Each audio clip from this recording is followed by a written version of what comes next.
voilà pourquoi nous disons aux Congolais, il n'y aura pas élection sans audit du fichier, parce que Kadima est en train de préparer, je dirais carrément une guerre civile. Il n'y aura pas élection. C'est dangereux. Sans l'audit du fichier. Si Félix Tshisekedi aime les pays comme son père aimait ces pays, Félix Tshisekedi doit comprendre que là, Kadima n'a rien préparé. Kadima prépare des nominations. On a déjà réparti les quotas. Il y a Félix Tshisekedi, vous avez 20 députés, 30 députés. Si tu soutiens Félix Tshisekedi, si vous allez soutenir, il y a peut 10 députés. D'abord, j'estime que ce n'est pas à lui ni à eux de dire si oui ou non il y aura élection. Transparence ou pas, audit ou pas, ce n'est pas à eux de décider si oui ou non il y aura élection. C'est à qui? Encore que quand il les déclare là, il n'a pas qualité de dire que dans ce pays il y aura élection s'il y a audit ou qu'il n'y en aura pas s'il n'y a pas audit. Franchement. De faire avec Fayulu. Il faut réécrire l'histoire. Il faut montrer qu'on ne peut pas continuer comme ça. Chaque fois que nous allons voter, c'est les mêmes personnes qui reviennent, tous les mêmes visages, les mêmes médiocres. C'est lui qui a détourné 57 millions de dollars de l'argent de 100 jours. Il vient de déposer 3 listes à la CENI. Il a dépensé près d'1 million de dollars pour ses candidats. Où est-ce qu'il a eu l'argent? Mais vous allez entendre un membre de l'Union sacrée qui a bu je ne sais pas quel vin. Il dit, oh, Fayulu n'a pas d'argent, Fayulu a payé des élections parce qu'il n'a pas d'argent. Mais Fayulu n'a jamais volé un seul franc de l'État. Mais pour autant, le ciel va tomber sur le Congo. Le ciel ne tombera pas, je vous reviens. Votons carrément sans eux. Oui. On a déjà vécu des situations pareilles dans ce pays et le pays a continué à avancer. Oui. Quoi de plus normal que d'avancer, étant entendu qu'il s'agit des politiciens. Voilà. Ils ne sont pas de bonne foi. C'est des politiciens. Ce n'est pas des enfants de cœur. Qui vous dit qu'ils le font de bonne foi? Après, c'est ça le message. Hein? Sans ou avec je vous dis que, écoutez, les élections seront laissez-moi chuter. Laissez-moi chuter. Oui. Attendez, laissez-moi chuter. Au-delà du fait que on peut aller aux élections avec ou sans eux, mais il faut dire aussi que les politiciens font des choses comme des calculateurs. Quand vous voyez une girouette changer de direction, ce n'est pas la girouette qui a changé de direction, c'est le vent qui a changé de direction. Kadima que vous voyez là ne peut rien sans Félix Tshisekedi. Si Kadima refuse l'audit, c'est Félix Tshisekedi qui a refusé l'audit. Qui vous dit que si on leur donnait ce qu'ils veulent, ils ne vont pas sortir d'autres entourloupettes demain? La deuxième personne qui est venue, soi-disant pour auditer, c'était un Malawite, qui a toujours été membre de EISA, l'institut où Kadima travaillait. Ça ne se fait pas. Troisième personne, c'était un informaticien de l'hôpital de Kitambo. Et aujourd'hui, vous faites foi à l'ECC et la Synchro? Est-ce que je peux terminer, s'il vous plaît, parce que je vais les raconter. Donc, Madame Janet, une Sud-Africaine, amie de Kadima, à EISA, sa collègue, un Malawite, son collègue, et un informaticien de l'hôpital de Kitambo, qui l'a appelé. Ces gens ne peuvent pas auditer les fichiers. Il a peu de cabinets. Oui, c'est un cabinet qui doit venir auditer. Mais oh, là, ce sont des individus. S'il y a un problème, demain, l'individu ne s'assumera pas. Mais voilà que c'est un membre de l'IDPS que vous avez présenté ici comme un journaliste dit que l'OIF est venu, l'OIF a audité, l'OIF a... Mais est-ce que vous pouvez vraiment sérieux? Est-ce que vous Je viens. Je termine. Non, je viens. Non, j'ai terminé. Voilà, quand je dis la vérité, vous pouvez m'en faire parole. Non, protégez-moi, c'est moi qui ai la parole. Protégez-moi. Ramenez-le à la raison. Je termine. Mon secrétaire national, Xavier Mavak, est parti prendre la carte. Au bureau où on s'était fait enrôler. Il arrive au bureau, il dit que je suis venu prendre le duplicata. Pendant 3 jours, on cherche son nom dans l'ordinateur, son nom est introuvable. On lui a dit, tu payes $10, et on te prend la photo, et puis on donne les identités à nouveau complètes. Donc on recommence l'opération. On recommence l'opération. Alors que quand il m'a dit qu'il suffit seulement que vous alliez là-bas, vous allez sur un officier de la police, vous faites la déclaration, moyennant 3 000 francs, on vous donne les papiers, on va au bureau. Dès que vous donnez les noms, on va vous retrouver. Les noms des gens ne sont pas dans la base de données de la CENI. Mais si les noms des gens ne sont pas dans la base de données de la CENI, les 46 millions d'électeurs qu'il a envoyés au Parlement pour qu'on fasse le siège sont venus d'où? Ce n'est pas une élection que Kadima doit préparer. C'est l'affrontement entre Congolais. C'est les protestations. C'est les morts. Ça, c'est ma carte. Mon nom, c'est Prince Epenge Ouemakoko. Si cette carte... Prince, c'est effacé, il ne reste que la lettre E. Et Penge, totalement effacé. Ouemakoko, il ne reste que O. De mon visage, il ne reste que ma bouche. Je peux? Ça, c'est ma carte. Tout mon visage est effacé. Voilà. C'est un coup d'œil. Oui, qui regarde. Oui, mais donne-moi, vous allez le donner après. Voilà, ce scénario ici, à toute honnêteté, j'espère, comme vous l'avez présenté comme un journaliste, il ne l'est pas, mais j'espère qu'il peut sauver l'honneur. Non, il est journaliste. Qu'il dise que Kadima, j'espère qu'il va dire que Kadima n'avait pas prévu ces cas. Kadima n'avait pas prévu que les cartes seront comme ça, comme des papiers blancs. Aujourd'hui, on estime de 5 à 7 millions de Congolais qui ont des cartes qui sont effacées. Ce n'est pas parce que vous les utilisez. Moi, mon épouse avait mis sa carte dans sa valise. Les jours où il partait dans une agence, il sort la carte, il n'y a plus rien. Même si vous gardez la carte chez vous à la maison, jalousement, la carte s'efface. Mais là où ça me fait mal, c'est de voir que c'est un jeune comme moi. Il joue l'avocat du diable ici. Je me dis, le Congo aura quel avenir avec ce type de raisonnement? Bon jeudi à vous tous et à vous qui êtes branchés. On se retrouve encore pour ce nouveau Nice Press, amis fidèles téléspectateurs. Des invités sur ces plateaux. Prince Epenge qui à son tour représente la MOCA. Il est le président de AD Congo, vous le connaissiez mieux. Et ensemble avec lui, nous allons vous parler nation, nous allons vous parler république. De l'autre côté, c'est plutôt le DG de cette chaîne qu'on appelle Nouveau Congo, Cissé Traoré, et journaliste, analyste politique, qui est reçu en tant que tel sur ces plateaux, bien sûr. Comme j'ai dit, je me répète, ensemble pendant 50 minutes, nous allons vous éclairer par rapport à la question, parce qu'il y aura une seule question, mais ça n'empêche pour toucher, ouvrir d'autres brèches ou fenêtres. Mais nous allons vous parler des élections, nous allons vous parler du processus électoral. La CENI, depuis hier, devrait en principe publier les listes ou la liste de regroupements et partis politiques éligibles. Mais hélas, ça s'est repoussé à une date ultérieure. Nous allons vous en dire plus. Je m'en vais saluer mes invités, en commençant par Prince Epenge, à qui j'ai dit bonjour et bon jeudi à vous. Bonjour, merci pour l'invitation et bonjour à ceux qui nous suivent. Voilà, Cissé Traoré est un habitué également de cette émission, c'est l'honneur de vous recevoir. Merci d'être là. Merci de l'invitation, salutations à vous aussi, salutations aux co-débatteurs, salutations aux téléspectateurs de la RTVS1 aussi. Alors, comme vous avez la parole, c'est avec vous que nous allons prendre la première question. Processus électoral, c'est vrai, mais il y a déjà pré-campagne ici au Congo, à Kinshasa.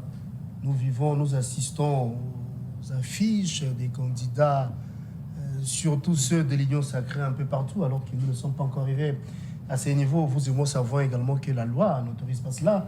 Est-ce que c'est fait exprès ou bien, en clair, on peut dire que c'est une campagne, plutôt une manière de faire campagne, une manière clandestine de faire campagne. Bon, merci de la question. Quant à ce que vous considérez être une pré-campagne, je ne sais pas si nous entendons ce vocable de la même manière, mais que je sache, la loi prévoit qu'il y ait une période que l'on appelle pré-campagne.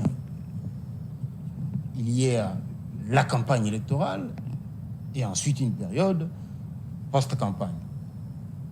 Donc, je suppose que nous sommes dans une période de pré-campagne.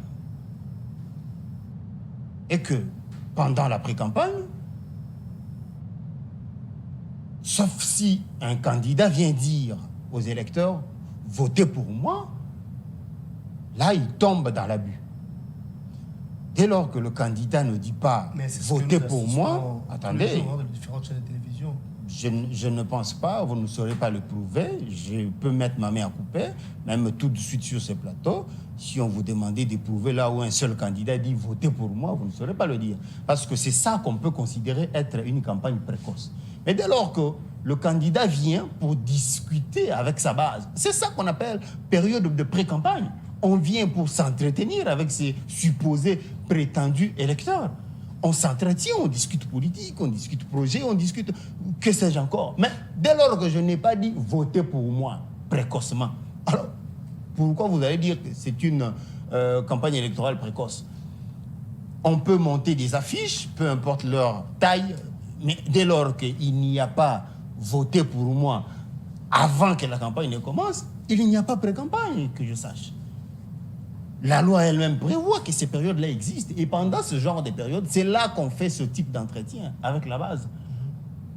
Mais c'est vrai aussi que... Donc rien de compromettant, la politique illégale. De mon point de vue, il n'y a rien d'illégal, sauf si vous me prouvez qu'il y a un candidat qui s'est adressé en ces termes aux électeurs. J'adhérerai à votre point de vue, mais il faut rappeler aussi, je suis d'avis aussi que la politique est un monde de subtilité. Il y a beaucoup trop d'intelligence dedans. Les candidats peuvent procéder de diverses manières pour faire ce que vous appelez pré-campagne, mais pourvu qu'ils ne tombent pas dans ce qu'interdit la loi. Ça, je leur accorde. Si un candidat débarque et dit intelligemment aux électeurs que vous allez voter pour moi, sans pour autant qu'il dise ce que la loi interdit, où est le problème? Il a simplement été intelligent, c'est tout. Donc, j'estime qu'il n'y a pas de pré-campagne à cette étape ici, mais que les choses se déroulent comme prévu par la loi, que les candidats peuvent, en pareil moment, discuter comme Prince Epenge le fait avec ses différentes bases à travers la ville de Kinshasa. Personne ne lui largue qu'il serait en pré-campagne. Je crois que c'est comme ça qu'on devrait voir les choses. Lui, par contre, dans les perspectives d'activer l'article 64, on va y revenir.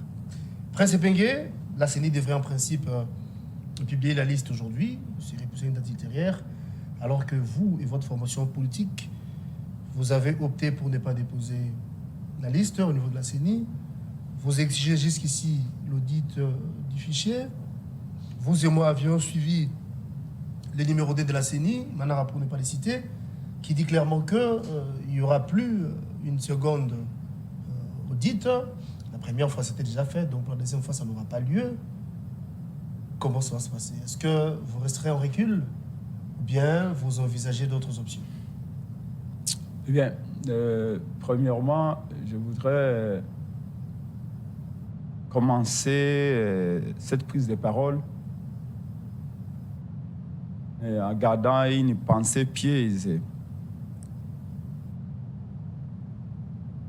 à la mémoire de nos frères et sœurs de la province de l'Ituri qui ont été massacrés le samedi 29. Hier encore, ou avant-hier, mardi, vers mercredi, il y a eu encore des massacres. C'est la nuit du mardi au mercredi. Voilà. Pendant que M. Tshisekedi, M. Tshilombo, Félix était en train de compter les médailles à Kinshasa, à la francophonie, les populations de l'Ituri du Nord qui vous comptaient les morts chez eux. Et ce qui fait encore mal, c'est que ce sont là des provinces qui sont toujours sous état de siège business, mais les massacres continuent. On s'interroge aussi la raison du maintien de cet état de siège. Pire, après ces massacres, pendant que Félix Tshisekedi était distrait par la francophonie, pendant qu'il se mettait sous le projecteur avec Gims, Ferré et tous ces musiciens qui les chantaient, on massacrait là-bas. Le peuple appelait au secours. Mais les bruits du stade ont empêché Félix Tshisekedi à écouter ces cris d'alarme. Il y a quelqu'un dans ce pays qui s'appelle Félix Tshisekedi qui avait levé la main en prêtant serment en disant il prend l'engagement de protéger les Congolais où qu'ils se trouvent. Toujours le même M. Félix Tshisekedi avait dit qu'il va se sentir président seulement les jours où il saura protéger les Congolais. Et donc, s'il était important que je présente les condoléances au nom de la coalition Lamuka, au nom de mon parti ADD Congo, au nom du président Elie Martin Fayulu. Je reviens à la question, avant d'y arriver, je crois que quand vous prendrez la parole après moi, messieurs les journalistes, vous prendrez le soin de rappeler la vraie identité de mon co-débatteur sur ce plateau, qui est un membre de l'IDPC. La nuit, mais la journée se comporte, il s'appelle journaliste. Rien que par ses analyses, enfin, il n'analyse pas, rien que par ses affirmations, vous sentez que c'est un taliban, c'est un membre de l'IDPS, mais qui n'a pas le courage de se comporter comme tel. Mais pour tromper la population, il dit que je suis journaliste. Parce qu'un journaliste aurait analysé et vu les pour et les contre. Regardez. La première fausseté qu'il a balancée ici, c'est qu'il y a une loi qui prévoit une pré-campagne. Faux. Pré-campagne, ça relève de l'informel. C'est nous les politiciens qui disons la pré-campagne. La loi prévoit un temps pour la campagne électorale. Raison pour laquelle on vous dit que de telle date à telle date, vous pouvez mettre vos affiches. Oui. La loi ne dit pas qu'il y a la pré-campagne, il y a la campagne et post-campagne. Non. Il y a un mois, par exemple, on dit un mois pour la campagne électorale. Pendant ces un mois-là, vous mettez vos affiches. Il dit que non, écoutez, il commence à justifier pourquoi on a mis chef de l'État, 3e mandat à Syrie, chef de l'État, Kakayo et tout ça. Non. La loi prévoit même quand quelqu'un veut la contourner, comment on peut se les récupérer? Sinon, tout c'est des règles. Donc, l'Union sacrée est en train d'abuser. Mais rappelez-vous, parce que c'est un membre de l'IDPS, mais qui refuse de le dire, quand nous étions en 2011 et en 2018, quand Kabila mettait ses affiches bien avant, nous décrions. Quand on voyait une affiche de 5 chantiers de Kabila, oh, Kabila n'a pas tondi au thé.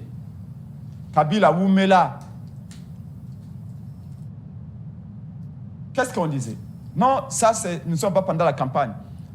Mais les gens de Kabila avaient la même explication que ce qu'il a en train de dire. Quand vous l'entendez parler, il va vous rappeler Papi Tamba. Ah bon? Quand il parle là, il me rappelle un autre Kabiliste qu'on appelait Pasteur Makoloko Tambola. Qu'est-ce qu'il est devenu celui-là? Il justifie les choses qu'il peut. Au lieu de dire qu'écoutez, s'il était journaliste, voilà ce qu'il allait dire. Que non, le fait qu'on voit des affiches partout qui appellent au 2e mandat de Félix Tshisekedi, des affiches à sa gloire et tout ça, Union sacrée, 2e mandat à Syrie et tout ça, c'est pas bon. Nous ne sommes pas pendant la campagne. Là, on aurait compris que c'est un journaliste qui voit les textes tels que c'est prévu. Bon, maintenant, je viens sur les fondamentales. Oui. Nous, on va aller aux élections. Prince Epenge... Par quelle magie? Prince Epenge... Vous parlez de quelles élections? De 2023? J'ai dit, nous... De cette année en cours? Attention, merci pour me relancer. Nous ne parlons pas qu'élection. Nous ajoutons les épithètes. Nous disons élection crédible, démocratique et transparente. C'est que Kadima vous dit là, ce n'est pas des élections crédibles. Vous parlez d'élections tout court. Or que toute élection n'est pas élection. Les élections sont conçues comme un mécanisme d'accession pacifique au pouvoir. Je le répète comme un licencié en Sciences Po. Les élections n'ont de sens que si elles garantissent la transparence, l'équité et l'inclusivité. S'il y a des partis qui ont des projets différents, on appelle ça élection. Mais s'il y a une seule partie, ça devient une sélection. Mécanisme d'accession pacifique au pouvoir. Si vous bloquez ce mécanisme d'accession pacifique au pouvoir, vous laissez la porte au mécanisme d'accession violente au pouvoir. C'est-à-dire coup d'État, rébellion devient possible dans un pays. C'est comme ça que, en sciences politiques, nous nous interrogeons avec nos professeurs comme Kabouya Lumona, Samba Kaputo et autres. Pourquoi Mouzé Kabila est allé prendre les Rwandais avec les armes pour attaquer le Congo? Pourquoi l'IDPS, partout où Mouzé Kabila arrivait avec FDL, quand Mouzé Kabila a récupéré une province avec les armes, il y nommait les membres de l'IDPS, gouverneurs, administrateurs du territoire et autres. Et l'IDPS a accepté pourquoi? Pourquoi l'IDPS avait applaudi la rébellion de Mouzé Kabila? Parce que l'IDPS avait compris que l'accession pacifique au pouvoir, qui était les élections, n'était plus possible. C'est comme ça que vous allez voir que même un Congolais qui croyait à la démocratie demain risquerait d'applaudir un coup d'État, risquerait d'applaudir une rébellion. Il y a le moment où les gens bloquent les mécanismes d'accession pacifique au pouvoir. Posez-vous la question. Pourquoi Mouzé Kabila, que nous, à un moment donné, on a donné la chance, Bemba est allé prendre les armes, est allé prendre les Ougandais pour entrer au Congo, attaquer Mosé Kabila. Mais à nos jours, qui construit Parce que Bemba pensait... Quel camp s'il vous plaît. construit un blocage? Là, je suis encore dans la théorie et la pratique à la même Non, chute, parce que si c'est également va réagir. Parce que Bemba a considéré que Mosé Kabila est arrivé, Mosé Kabila est en train de bloquer les mécanismes d'accession pacifique au pouvoir. Quand vous bloquez, je rappelle, en théorie, quand vous bloquez ces mécanismes d'accession pacifique au pouvoir, vous le donnez lié aux mécanismes d'accession violente au pouvoir. Ça veut dire que des coups d'État et des rébellions. C'est comme ça que Mosé arrive... Mais vous insinuez quoi en disant ça?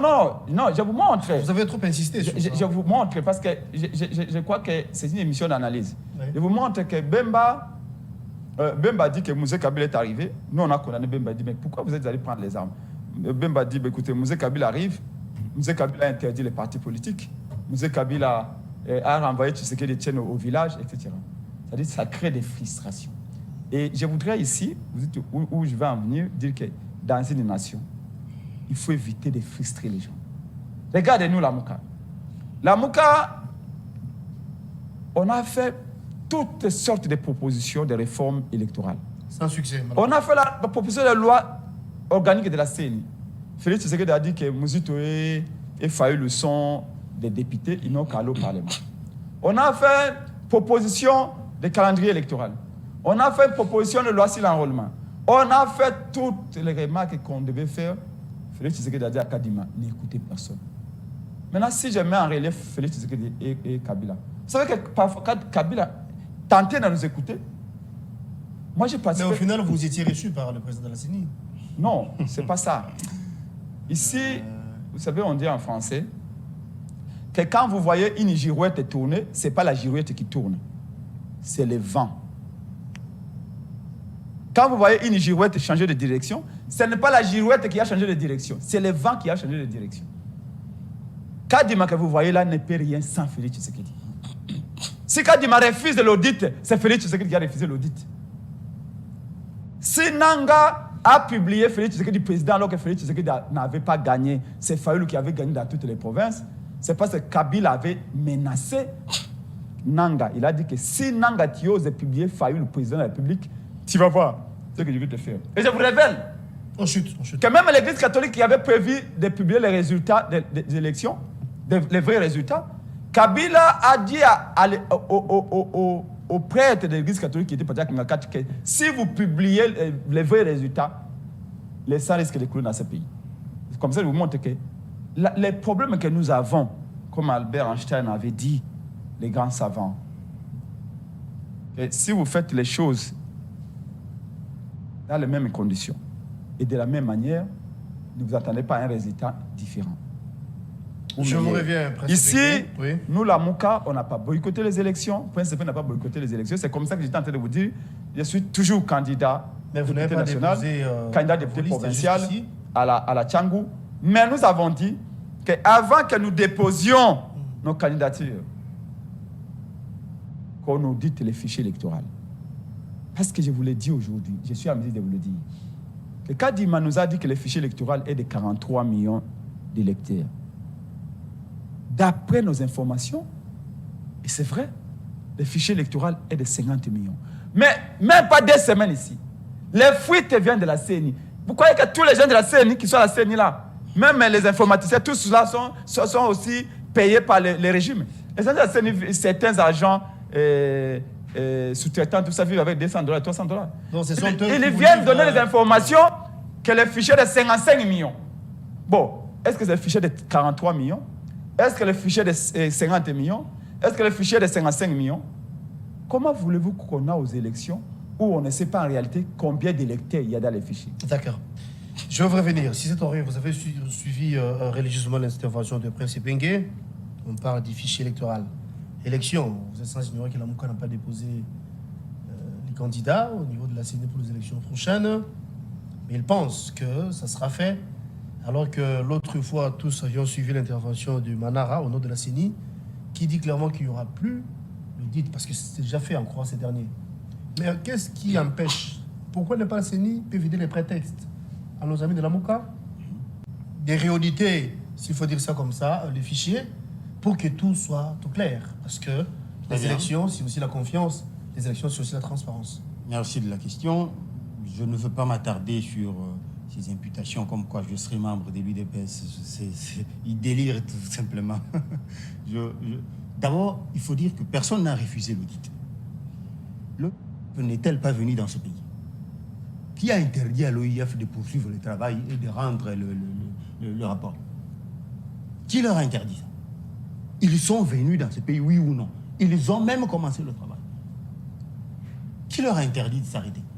Qui leur a interdit de poursuivre et d'achever le travail pour rendre le résultat de l'audit? Qu'à cela ne tienne, n'y a-t-il pas eu audit d'un cabinet privé international venu de l'Afrique du Sud dans ce pays? Et ils disent que ce sont les amis de Nanga. Sinon, vous avez la parole. Bon, est-ce que nous, on doit, tout un pays, on doit fonctionner selon les humeurs des Fayoulou? Quand ils se réveillent du bon pied, ils racontent que c'est un bon audit. Et quand ils se réveillent du mauvais pied, ils racontent que ce sont des amis du président. Et nous, on le suit. On trouve ça normal. Toute une nation avec des personnes aussi intelligentes. Est-ce que vous croyez que la CENI n'est pas, comment dire, contrainte par le délai constitutionnel? Doit-elle continuer à céder à chaque fois que ces gens créent des atermoiements inutiles, des entourloupettes qui n'ont ni tête ni queue, comme pour nous retarder davantage, afin qu'ils obtiennent ce qu'ils veulent effectivement, qu'ils ne disent pas tout haut? Qu'est-ce qu'ils veulent d'après vous? Est-ce que vous croyez que dans ce pays, comme l'a dit Manara, attendez, mais c'est le dialogue, que pensez-vous? Est-ce que vous croyez que dans ce pays, on doit, parce que 2 ou 4 opposants se sont retirés quelque part et se mettent à râler comme quoi ils ne prendront pas part au processus électoral, que pour longtemps, les institutions doivent s'arrêter de fonctionner pour satisfaire les caprices de ces hommes? Finalement, le texte constitutionnel, comme l'a dit Manara, finalement, ce n'est pas un cahier sur lequel on peut marcher n'importe comment. Hein? Le délai constitutionnel ne vous dit absolument rien, ça. On est où là? On est où franchement?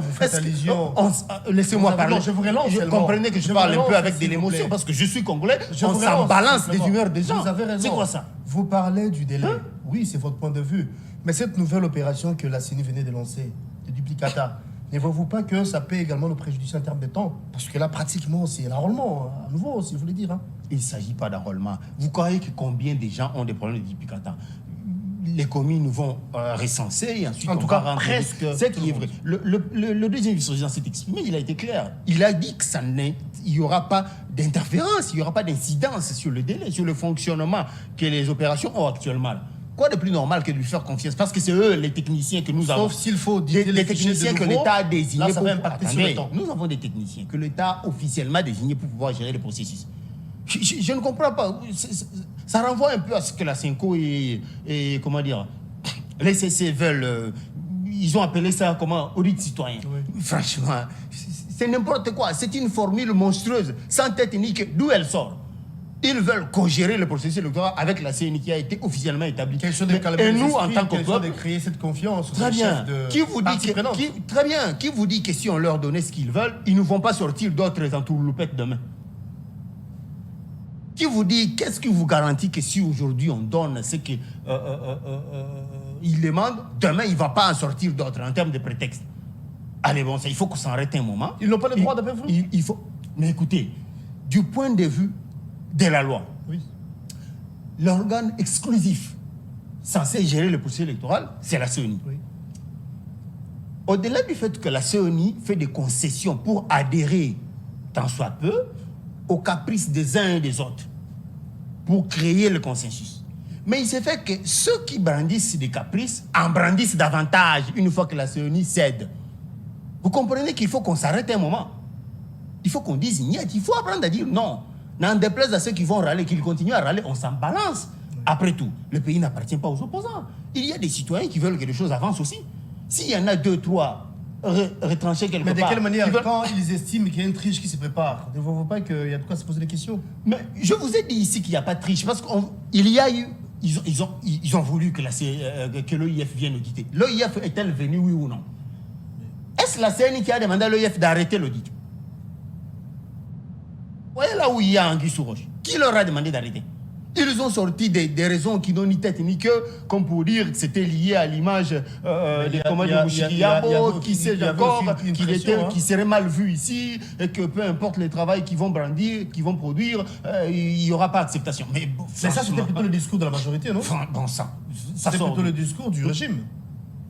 Il s'est fait que... Non, mais écoutez, ceux qui sont venus sont des techniciens, qui étaient venus pour auditer. Ce n'était pas la personne de Mouchikiyabo qui devait venir. C'est vrai que Mouchikiyabo est non grata ici, ça passe. En son temps, on était en mesure de faire ce genre de... Ce qui se passe, c'est que on a déjà adhéré autant de fois, la CENI a déjà adhéré autant de fois aux exigences de l'opposition. Mais il s'est fait qu'elle en brandit davantage au fil du temps, comme pour qu'on tourne les pouces jusqu'à ce qu'on se retrouve buté à une contrainte de temps pour qu'il n'y ait pas élection. Vous comprenez ce qui se passe? Mais parce que l'opposition est en train de pérorer ça et là, comme quoi le peuple est avec elle, mais quoi de plus normal que d'aller dans ce processus, biaisé ou pas? Parce que si le peuple est effectivement avec vous, je crois que Tshisekedi n'en sortira pas gagnant, même pas avec 2%. Croyez-moi, on ne force pas les choses de cette façon-là. Si Tshisekedi n'est vraiment pas aimé par le peuple, allez-y aux élections de cette façon-là. Tshisekedi n'aura même pas 2%, c'est clair. Hein?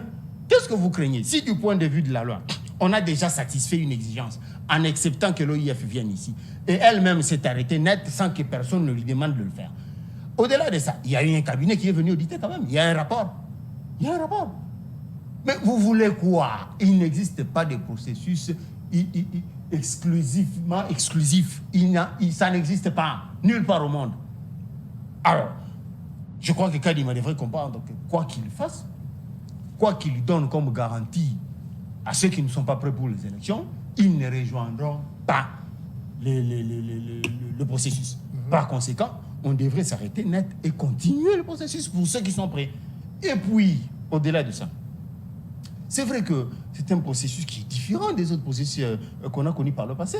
Celui-ci, il y a les élections pour les conseils communaux, il y a le vote garanti aux Congolais de l'étranger, il y a différents aspects qui font que ce processus est différent des autres. Par conséquent, oui, en termes de temps... 5 mois, la carte se dégrade. En termes de... Calmez-vous, je ne suis pas sur ce terrain-là, les solutions sont là. Les gens sont en train d'aller prendre les duplicateurs. Donc, en termes de volume de travail, il est immense. Le contenu est grand. Et en termes de temps, le temps est réduit. Mais quoi de plus normal de ne pas créer des atermoiements et d'avancer? S'il y en a qui veulent traîner les pas, pourquoi ne peut-on pas faire comme en 2006? Et encore que cette fois-ci, si nous allons aux élections...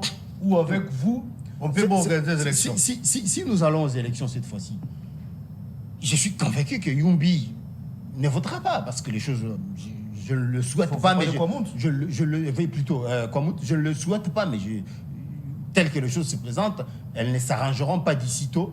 Donc, elles ne s'arrangeront pas d'ici tôt. Et donc, je suppose qu'on va aller au vote sans eux.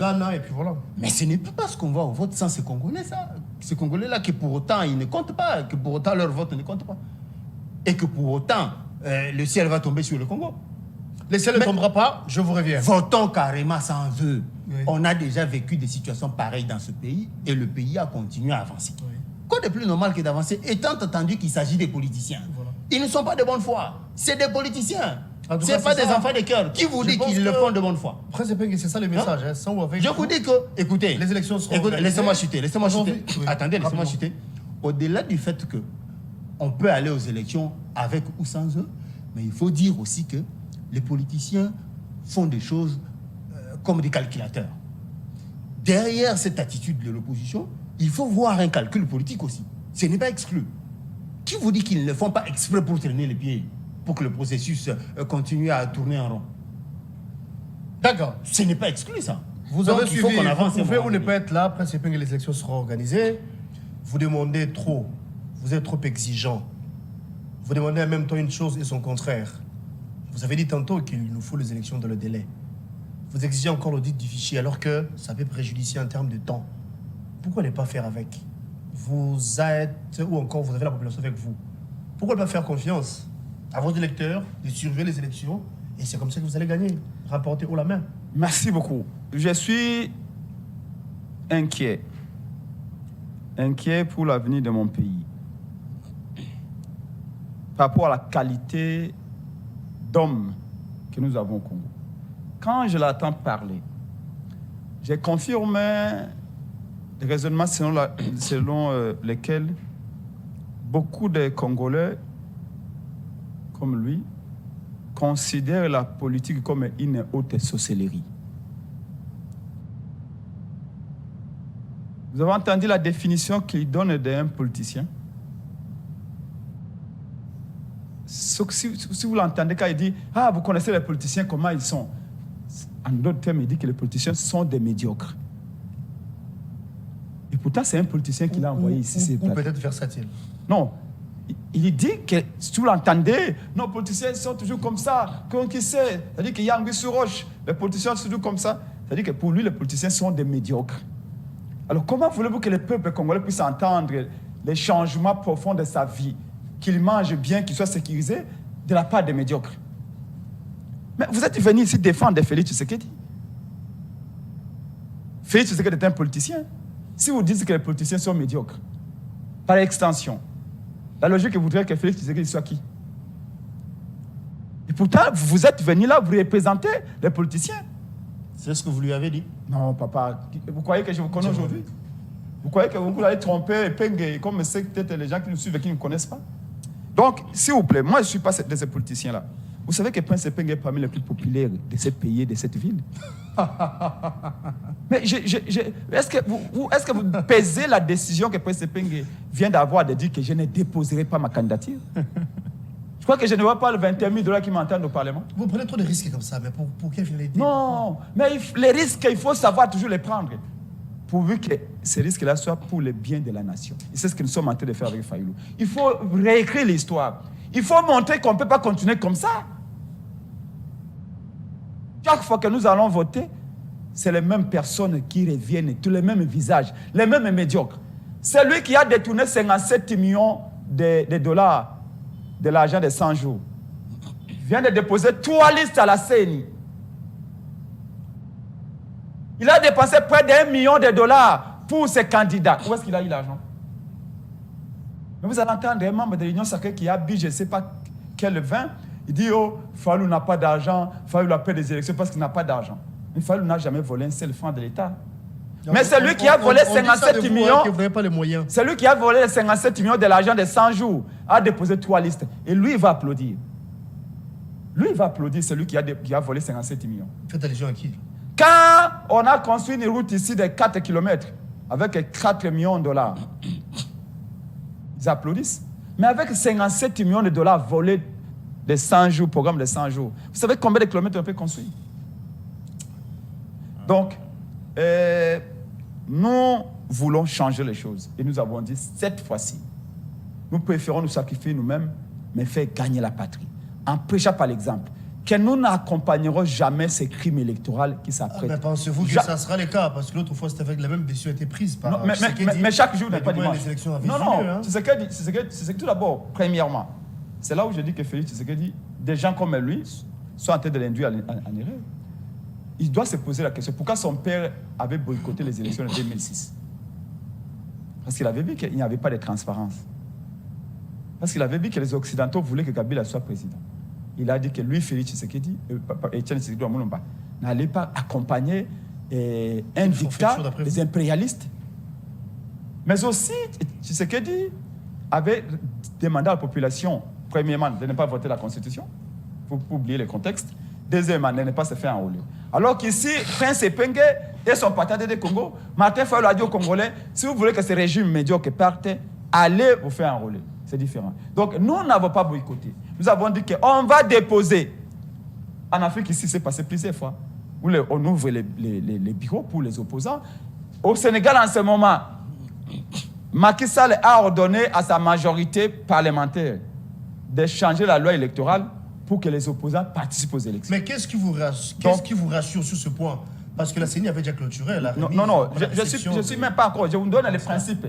Que c'est pas grave. Non, l'exigence de la transparence est pour nous le maître mot. je vais répondre maintenant rapidement à ce qu'il a dit. Rapidement. Il a dit que pourquoi on doit réauditer les fichiers. Non, il n'y a pas de réauditer. Les fichiers n'ont jamais été audités. Il a dit encore que il y a un cabinet qui est venu auditer. Il n'y a jamais eu de cabinet qui est venu auditer dans ce pays. J'argumente. Pourquoi je dis qu'on n'a jamais audité les fichiers? Parce que ceux qui sont venus, ce sont des individus. Premièrement, c'est Mme Janet, qui était une amie, à Kadima. Ils ont travaillé tous les deux à l'Institut sud-africain de EISA. Un institut qui est aussi ici. Nous avions plusieurs fois eu des conférences avec eux. Donc, on ne peut pas appeler son ami à venir vous auditer. Vous savez, à l'IGF, par exemple, l'IGF ne peut pas envoyer ton enfant pour venir t'auditer. Ça ne peut pas se faire, parce qu'il y a conflit d'intérêts. Alenguet ne peut pas auditer Alenguet. Ne peut pas enquêter sur Alenguet. C'était un principe simple pour garantir la transparence. Deuxième personne qui est venue, soi-disant pour auditer, c'était un Malawite, qui a toujours été membre de EISA, l'Institut où Kadima travaillait. Ça ne se fait pas. Troisième personne, c'était un informaticien de l'hôpital de Kitambo. Et aujourd'hui, vous faites foi à l'ECC et la Synchro? Je peux terminer, s'il vous plaît, parce que je vais les raconter. Donc, Mme Janet, une sud-africaine, amie de Kadima, à EISA, sa collègue, un Malawite, son collègue, et un informaticien de l'hôpital de Kitambo, qui l'a appelé. Ces gens ne peuvent pas auditer les fichiers. Il a peu de cabinets. Oui, c'est un cabinet qui doit venir auditer. Mais oh, là, ce sont des individus. S'il y a un problème, demain, l'individu ne s'assumera pas. Mais alors, je vais les ramener parce que s'il était journaliste, il allait comprendre ce qui s'était fait. Parce que vous, les journalistes, vous avez la mémoire de ce qui s'est fait. Je vous ramène maintenant en 2018, il y a à peine 4 ans. Joseph Kabila avait refusé l'audit en 2011. Quand Etienne Tshisekedi m'a demandé. Mais en 2018, Joseph Kabila avait accepté l'audit. Joseph Kabila que tout le monde a vilipendé, que nous tous nous avons vilipendé. En 2018, quand Joseph Kabila accepte, Martin Fayulu, Félix Tshisekedi, Bazaïba, Pierre Lumbi et les autres, nous avons accepté qu'on audite, nous avons exigé qu'on audite externe. L'Organisation internationale de la francophonie, OIF, est arrivée. En 2018, quand Nang était encore président de la CENI, vous savez, quand on a ouvert les fichiers, l'OIF avait écarté 9 millions de faux électeurs. On peut vérifier, si vous Google, plus de 9 millions. C'est comme ça qu'on avait arrondi à 10 millions. Ça dépassait 9 millions 700. On avait trouvé 9 millions de faux électeurs avec l'audit de l'OIF. Là, ce n'est pas un individu qui a audité. Non, c'était un organisme qui vient. Parmi ces 9 millions, il y avait des morts. Il y avait des enfants. Parce qu'à l'époque, en 2018, souvenez-vous, que nous, de l'opposition, on a accusé Lambert Mende d'avoir enrôlé les enfants à l'Odja. Effectivement, quand on a audité les fichiers par l'OIF, on avait trouvé qu'il y avait beaucoup de millions d'enfants qui étaient dedans. Donc, on avait capté 9 millions de faux électeurs en 2018. Supposons qu'en 2018, on n'avait pas audité. Ces 9 millions de faux électeurs allaient être au compte de qui? De Fayulu? De Félix? Non, au compte de Chadar. Vous avez vu maintenant l'importance de l'audit. Maintenant, en 2023, ici, il est dit, et là, c'est là où ça me fait mal. Par rapport au time, non, laissez-moi. Ne vous pas que ça risquerait de tirer sur j'ai dit, non, et ça que les délais dont est-ce que vous avez suivi l'Église catholique? Vous avez suivi Cholu? Là, j'ai répondu à cette question, je vais vous rappeler ici. Mais là où ça me fait mal, c'est de voir que c'est un jeune comme moi. Il joue l'avocat du diable ici. Je me dis, le Congo aura quel avenir avec ce type de raisonnement? Regarde. Il soutient ici que l'OIF est arrivé au Congo pour auditer les fichiers. Oui. L'OIF est arrivé au Congo pour auditer les fichiers. Mais il continue. Il dit que l'OIF a commencé. C'est faux. Et je vais vous démontrer. L'OIF est arrivé en 2023 en disant, écoutez, nous avions audité les fichiers en 2018. On avait enlevé 9 millions d'électeurs pendant 4 semaines. Nous sommes venus en 2023. Nous voulons venir auditer les fichiers. Quand il m'a dit oui, vous pouvez auditer les fichiers, mais vous n'avez que 6 jours. L'OIF a dit ceci. en 6 jours. C'est pratiquement impossible. C'est impossible d'auditer un fichier de plus de 49 millions d'électeurs au départ. Le chiffre qu'il m'avait donné. Ils ont dit non. Comme en 2018, quand on avait audité, on avait enlevé 9 millions. Nous avions utilisé 4 semaines. Donc nous avons besoin de 4 semaines parce qu'il y a plus d'électeurs en 2023 qu'en 2018. Donc il faut nous laisser 4 semaines comme en 2018. Kadi m'a dit, vous n'avez que 6 jours. Si vous refusez 6 jours, vous laissez. L'UEF a dit, parce que ce sont des personnes, ce sont des experts. Ce sont des experts, ce sont des mathématiciens, ce sont des informaticiens. On dit, écoutez, on ne négocie pas avec ces choses-là. Soit ça passe, soit ça ne passe pas. L'OIF a dit, dans ce cas-là, comme vous ne voulez pas nous laisser 4 semaines, nous retirons. C'est comme ça que l'OIF est parti. Mais voilà que c'est un membre de l'IDPS que vous avez présenté ici comme un journaliste dit que l'OIF est venu, l'OIF a audité, l'OIF a... Mais est-ce que vous êtes vraiment sérieux? Est-ce que vous Je viens. je termine. Non, je viens. Non, j'ai terminé. Voilà, quand je dis la vérité, vous pouvez marcher la parole. Non, protégez-moi, c'est moi qui ai la parole. Protégez-moi. Protégez-moi à la raison. Je termine. Deuxième élément qu'il a dit. Là, je ne fais que le répondre. Je ne fais que le répondre. Je n'argumenterai plus. Je montre au peuple congolais que ces gens trompent. Et l'avenir du Congo, nous devons nous inquiéter de l'avenir du Congo. Parce que la jeunesse sur laquelle on compte, ou sur laquelle on compte, est déjà compliquée. Il dit ceci. La CNI est contrainte par les temps. On risque de... Mais Tikangara Lobate. Je reviens. Allez-y. Alors, la CNI n'a plus le temps. On risque de violer la Constitution. Oui, la contrainte des délais constitutionnels est là. Il faut respecter les délais. Mais la même Constitution vous dit aussi qu'il faut respecter la transparence. Est-ce que vous m'avez compris? Je répète. La Constitution dit que non, il faut respecter les délais. Mais la Constitution dit aussi qu'il faut respecter aussi la transparence des élections. Mais vous allez remarquer tous ces gens d'union sacrée. Vous parlez de délai, il faut les respecter. Délai, il faut les respecter. Mais ne vous dites jamais que la transparence paie, il faut la respecter. Vous comprenez ces gens? Je termine le dernier élément qu'il a dit. 2 secondes, s'il vous plaît. Alors, que les duplicata sont en train d'être donnés. Oui. Je vous rappelle ceci. Attends, je sors ma carte. Moi, je ne suis pas comme lui qui parle à l'air. Ça, c'est ma carte. Mon nom, c'est Prince Epenge Ouemakoko. Si cette carte, Prince, c'est effacé, il ne reste que la lettre E. Epenge, totalement effacé. Ouemakoko, il ne reste que O. De mon visage, il ne reste que ma bouche. Je peux? Ça, c'est ma carte. Tout mon visage est effacé. Voilà. Je vais jeter un coup d'œil. Oui, qui regarde. Oui, mais donne-moi, vous allez le donner après. Voilà. Ce scénario ici, à toute honnêteté, j'espère, comme vous l'avez présenté comme un journaliste, il ne l'est pas, mais j'espère qu'il peut sauver l'honneur. Non, il est journaliste. Qu'il dise que Kadima, j'espère qu'il va dire que Kadima n'avait pas prévu ces cas. Kadima n'avait pas prévu que les cartes seront comme ça, comme des papiers blancs.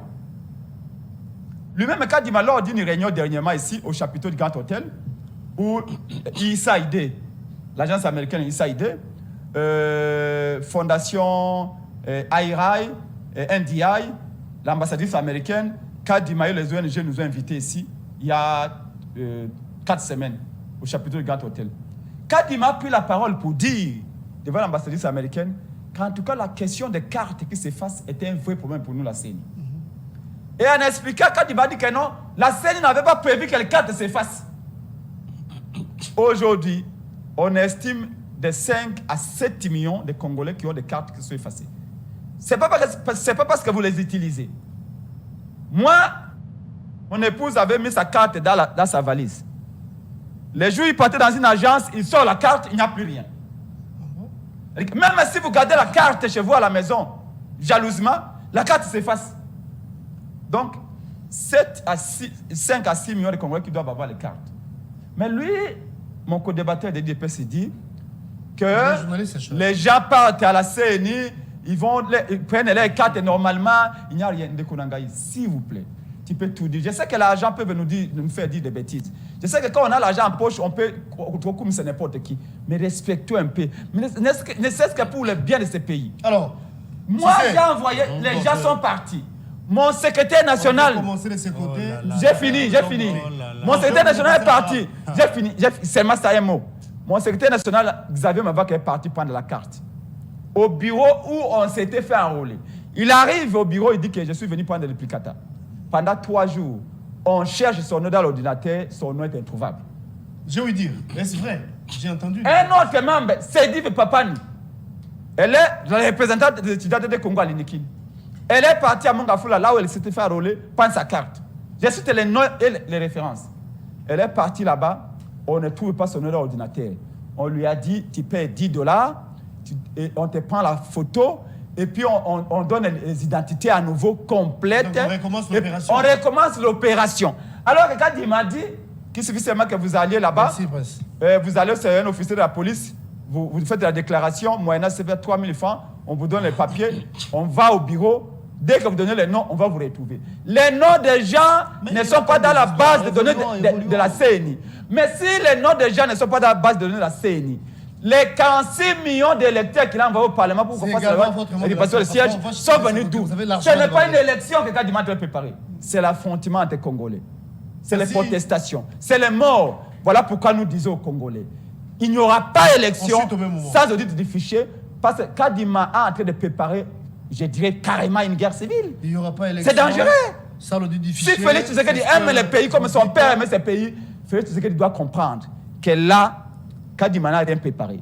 Kadima prépare des nominations. On a déjà réparti les quotas. Il y a Félix Tshisekedi, vous avez 20 députés, 30 députés. Si tu soutiens Félix Tshisekedi, si vous allez soutenir, il y a 10 députés. Si vous allez soutenir Félix, 13 députés. Merci. Mais jamais Kaboun avait prévu cela. Que Félix allait avoir 300 députés et les 200 qui restent. Tous ceux qui sont alliés de Félix Tshisekedi, la nuit comme les jours, parce qu'il y a des alliés de l'homme. Va leur donner 5 députés, 20 députés. Est-ce que c'est ça? Moi, je vais aller me mettre devant le bureau pendant 6 heures. Vous êtes de la Mouka. Voter et on va jeter mes votes. D'avoir répondu à notre invitation. Voilà pourquoi Fayoulou a dit, c'est maintenant ou jamais. Il faut bloquer cette histoire ici. Merci, avoir la transparence, on continue. Sans transparence, pas élection. Merci. Dans toutes les provinces, les Congolais doivent suivre ce qu'on dit. Merci beaucoup. Ils exigent la transparence. Il a dit clairement qu'il n'y aura pas élection si jamais on auditait les fichiers. Qu'est-ce que vous en dites? C'est par là qu'on va se quitter. D'abord, j'estime que ce n'est pas à lui ni à eux de dire si oui ou non il y aura élection.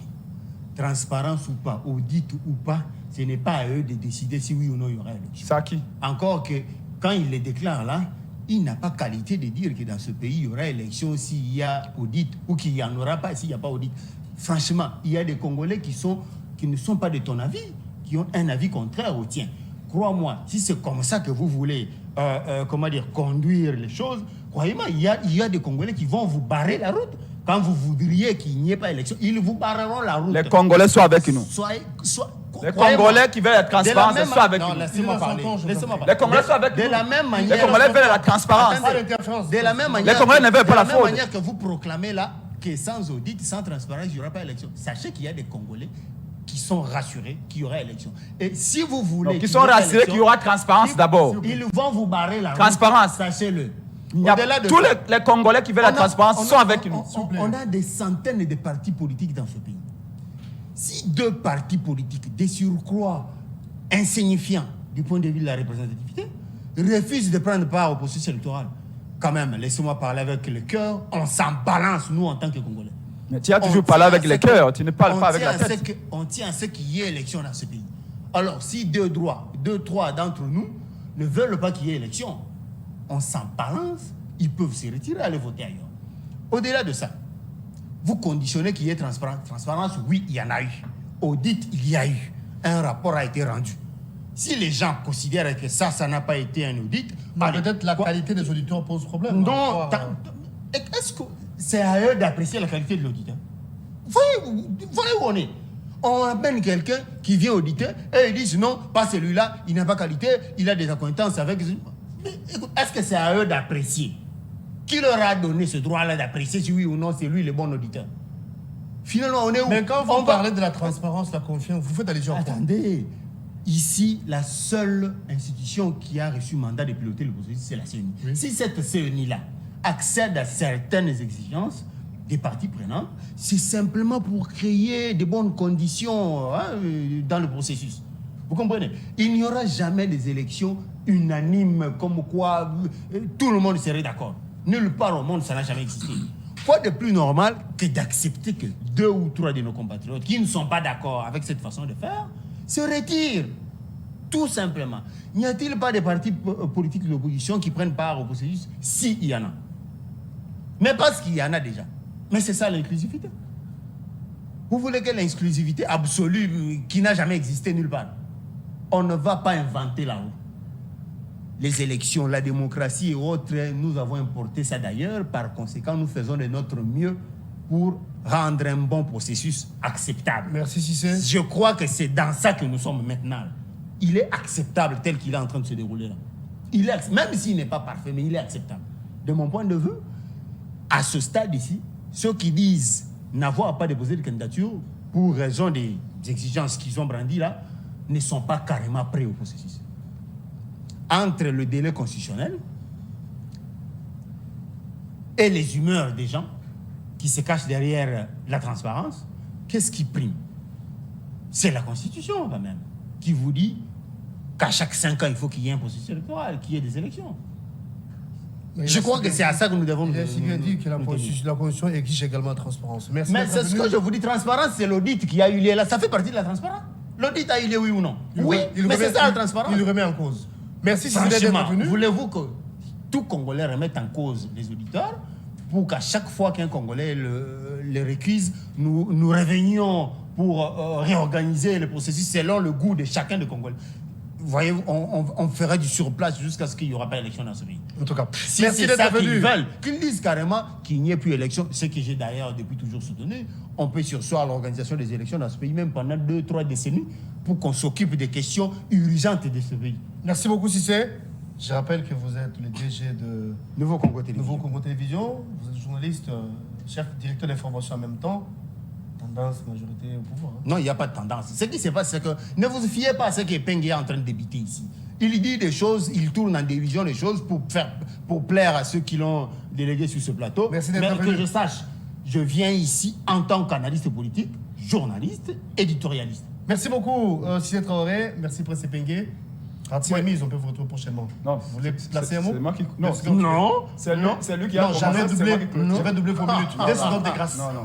Dans la logique du journaliste, lui-même le sait parce qu'il s'appelle les journalistes. Celui qui commence, c'est moi qui termine. Vous lui avez donné plus de temps ici, comme quoi il va c'est moi qui termine. Je rappelle ceci.